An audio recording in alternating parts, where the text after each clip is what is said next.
Loki's first season ended on a bit of a brain-buster. After Sylvie killed Kang the Conqueror variant, He Who Remains, Loki found himself in a TVA he didn't recognize, with versions of his friends who didn't seem to recognize him. The second season's premiere immediately addresses this cliffhanger with the reveal that Loki is involuntarily traveling between the past and present. The first scene zooms out on Mobius and a cluster of guards chasing Loki in slow-mo, hilariously through the TVA's sterile hallways. Mobius continues to insist he doesn't know Loki, which confuses everyone further. Loki evades them by commandeering a nearby transport and crashing it into another section of TVA headquarters, where he encounters a variant of receptionist Hunter K5E who, of course, doesn't know him, either. Moments after Loki's crash landing, one of the monitors attached to the ceiling falls and cracks a section of the floor. Casey responds poorly and reports Loki's position to Mobius and the search party. Before Loki can react to Casey's reaction, he is suddenly pulled in several directions simultaneously and transported to the same room, but this time with the Casey he does know. He notices the crack in the floor, the one made by the falling monitor moments before his episode, and deduces time is tearing him away to different points in the TVA's history. He asks where he can find Mobius, but before Casey can answer, Loki vanishes again.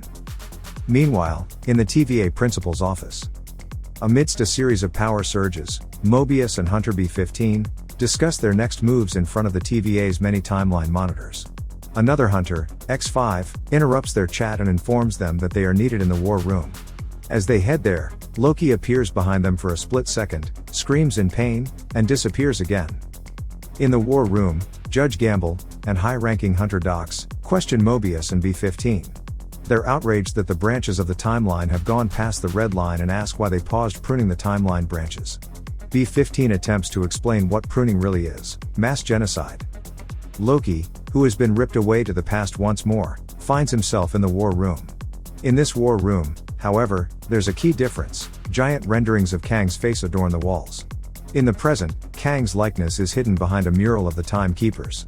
Loki hears a recording of Kang talking to Renslayer before his affliction brings him screaming back to the present.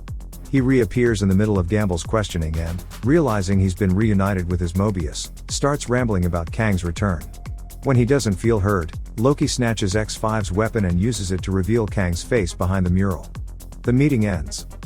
Desperate for answers, Loki and Mobius visit the TVA's repairs and advancement guy, Ouroboros, or OB, who may be the only person at the TVA who can help. OB informs them that Loki is time-slipping and that the only way to restore him to his pre-slipped self is by using a temporal aura extractor. Deep breaths, because this next bit is convoluted. OB produces one and tells them they need to take the extractor to something called the temporal loom, where they can pluck Loki straight from the time stream.